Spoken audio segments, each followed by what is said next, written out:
Empire.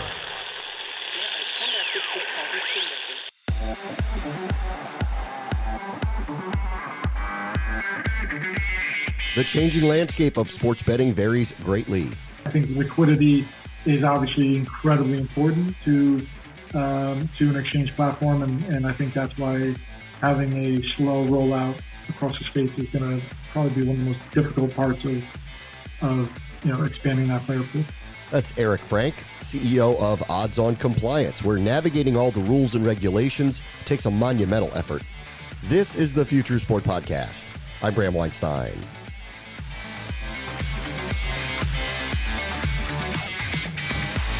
Eric Frank has a deep background in online gambling and gaming, with years at PokerStars and some prominent fantasy players. And now that legal sports betting continues to make its way jurisdiction by jurisdiction, he knows that each state will have its own unique regulatory process.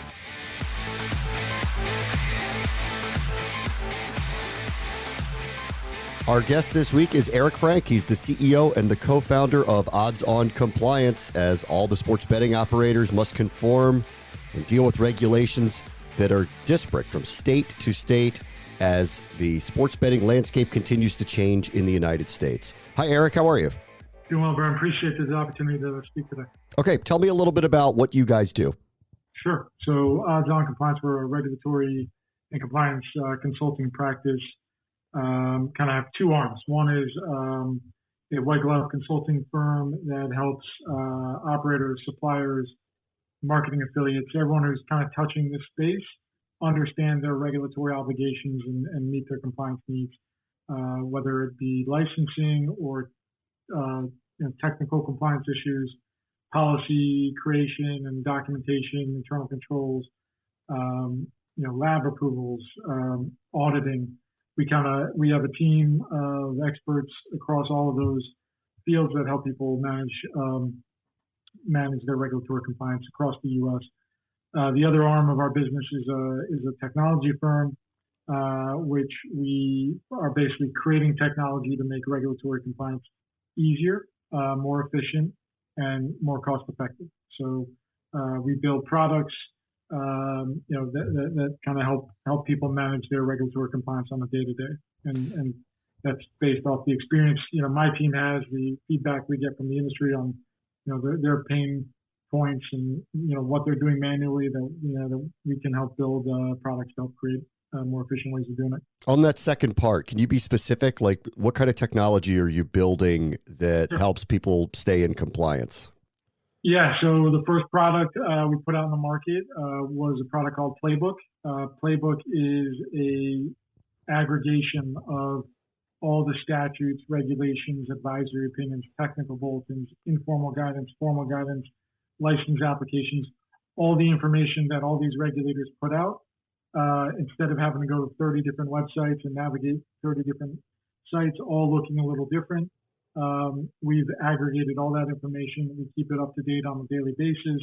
People can go to one place, look at and cross-compare states, look at different requirements state by state, side by side, and it's all kept up to date. So you're not going to a regulator's website, downloading a set of regulations, reading them, thinking about it, or moving on to 20 different other things, coming back in a month and a half, wondering whether you still have that most up-to-date current set of regulations.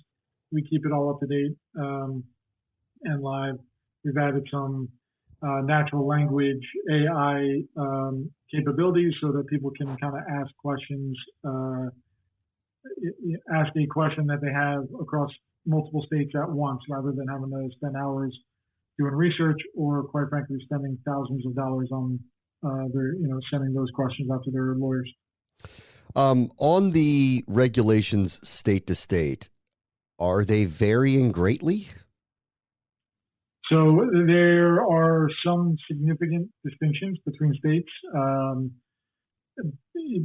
Easy examples are, like license costs and fees, and varying from nothing to a couple $1,000 to $1 million in different states. So, from that perspective, as someone plans or is looking at a state, to enter a market, some of those costs, some of the timelines, some of the requirements just to get into the market are significant and need to go into a planning phase. So understanding that, looking at each market, being able to analyze each market is important. And then once you're up and running in each market, there are varying degrees of requirements. I mean, a lot of the frameworks are the same, but some states require, for example, advance approval of advertisements. So you have to get, promotions. Some states require you to get regulatory approval for promotions. Others just require you to submit them in advance. Others just require you to keep a log of all your promotions.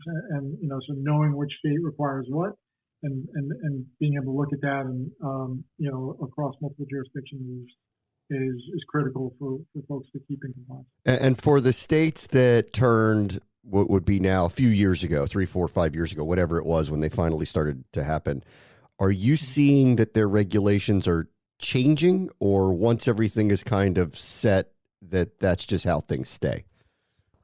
Yeah, there's definitely changes in regulation, but more importantly, I think there's changes in just formal or informal guidance that the regulators put out. Not necessarily by codifying that type of change, but just adapting. And I think the regulators in the U.S. have done a phenomenal job of getting a framework in place, and then adapting and listening to the industry, obviously maintaining their independence, and they're there to protect the customers, the players within that state. So keeping that at the forefront of mind, but also understanding, like, from the industry, understanding player behavior and issues that operators are having, and adapting to that. So whether that's through regulatory changes, which we've seen a lot of, or just changes, by advisory opinion or formal guidance or something like that. All right, I'll ask you about just some broad questions about the marketplace with sports gambling in a minute, but could you tell me your background? How did you get into this? Sure. So my background, I spent about 8.5 years practicing law at an AmLaw 100 firm, exclusively in the gaming industry. Went in-house to PokerStars, the largest online poker provider globally. Started as their U.S. regulatory advisor, helping them get launched in various markets in the U.S. Expanded into a role as their global compliance officer, managing 25 licenses around the globe, regulatory affairs. So, saw and, was rolling up my sleeves in regulations across the globe.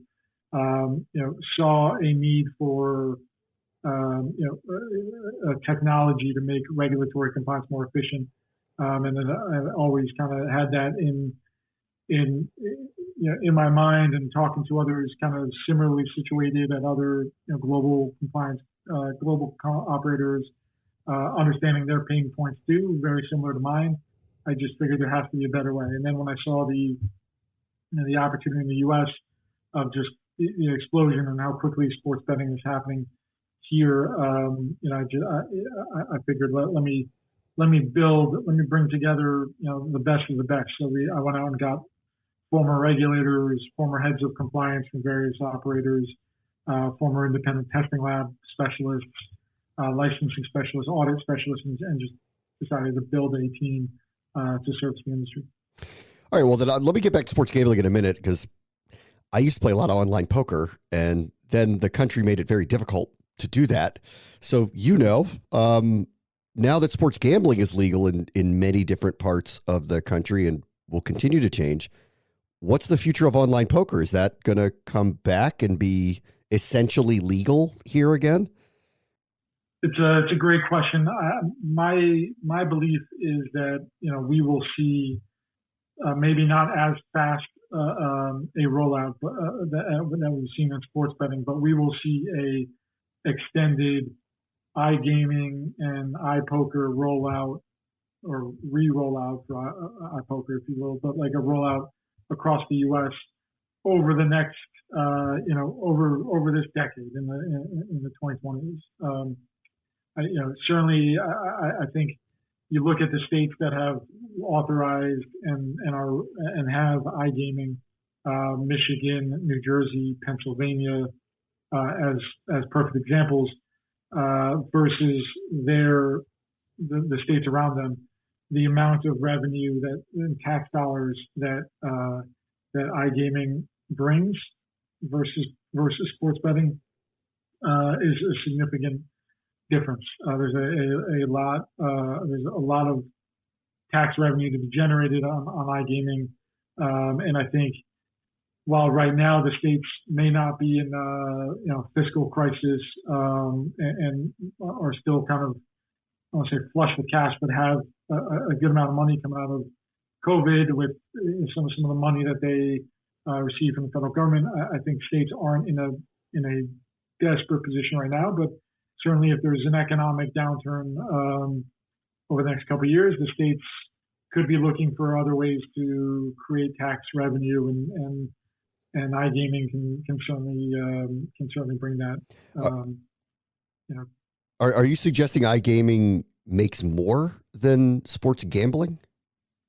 From a tax perspective, yes. Like the handle, like what gets taxed at the end of the day on sports betting is I think a lot less than what states are making on poker and casino, or specifically casino, less so poker, but.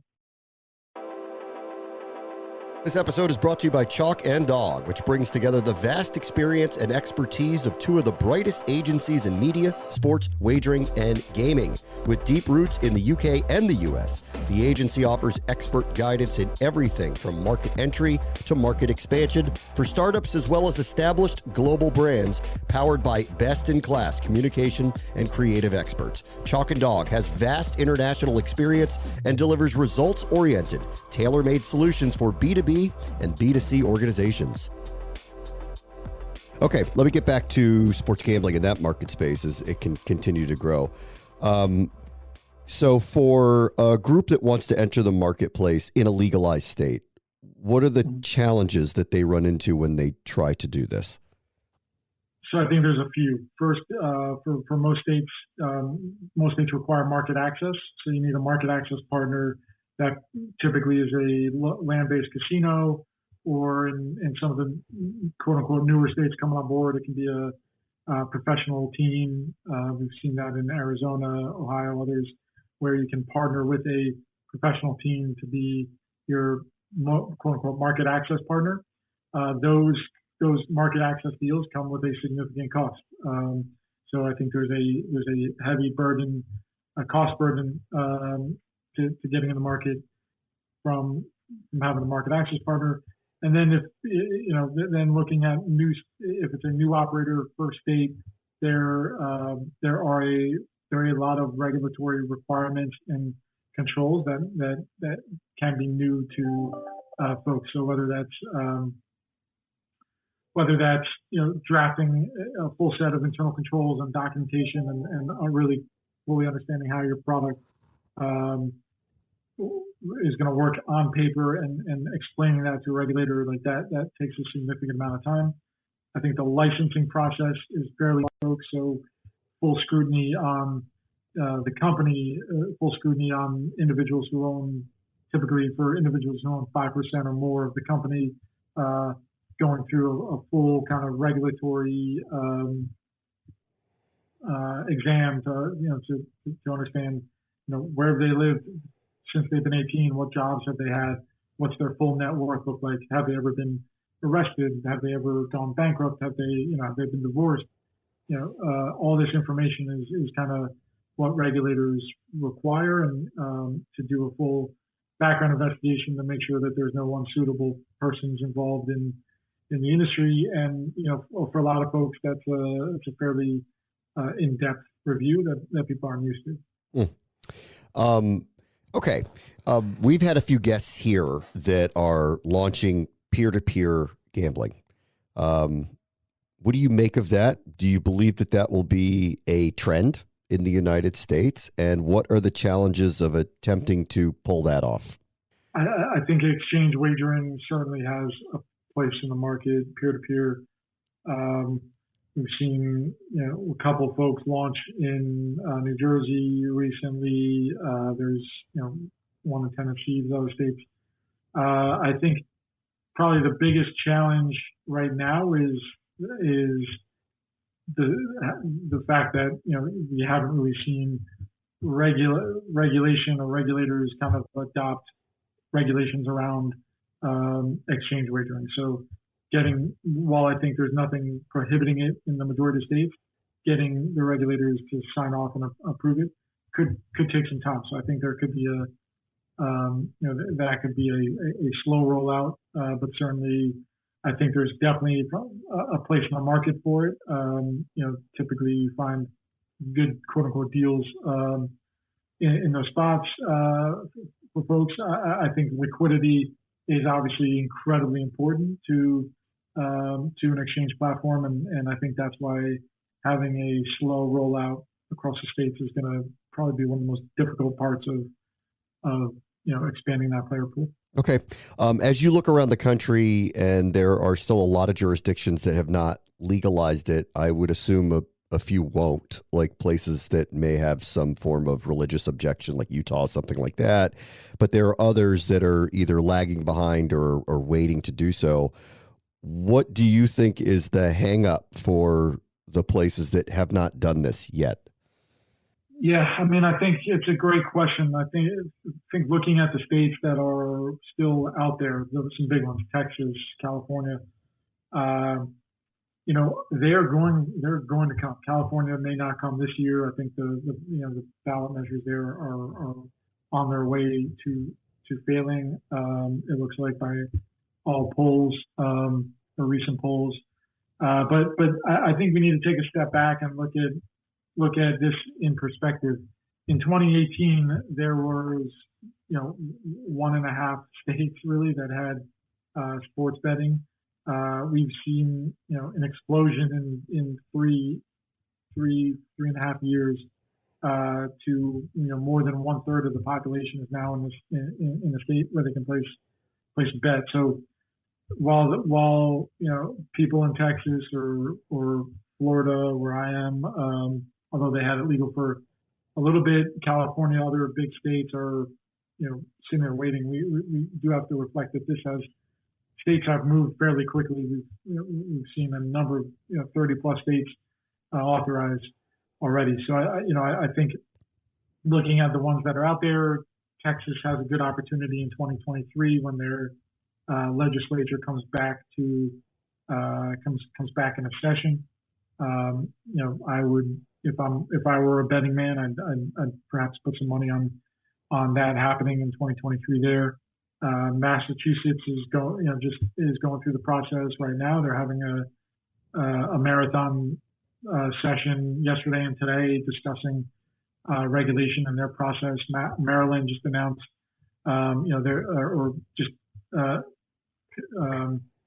said that they're looking to get up and running by the end of the year. So there is significant movement in the states that are either in the process of regulating. We saw Kansas pass a law, draft regulations, get people licensed, and launch within a less than 6-month period, which is rapid. Lightning fast for any regulator, and a job managing that market. So I think we're seeing progress every day, and when you're talking about legislation and regulation, that typically goes at a glacial pace. I think we have to take that into consideration. Eric Frank is the CEO and the co-founder of Odds on Compliance. Eric, thank you so much for joining us. On the next Future Sport podcast, the future of ticketing is envisioned as a digital passport. Paper tickets and barcode tickets were a thing. They work fine. They get people in the door. Ticketing is boring. No one cares about it, so just leave it alone. pandemic, people got to actually sit back and think and actually look at technology for the first time, especially in this sector where no one had any work for 18 months. And they sat back and they said, okay, wait a second, maybe there is a better way. That's Josh Katz, CEO of Yellowheart, who is turning the digital ticketing experience into a major utility feature. That will do it for this episode. As always, the future is now. This is the Future Sport Podcast. I'm Bram Weinstein.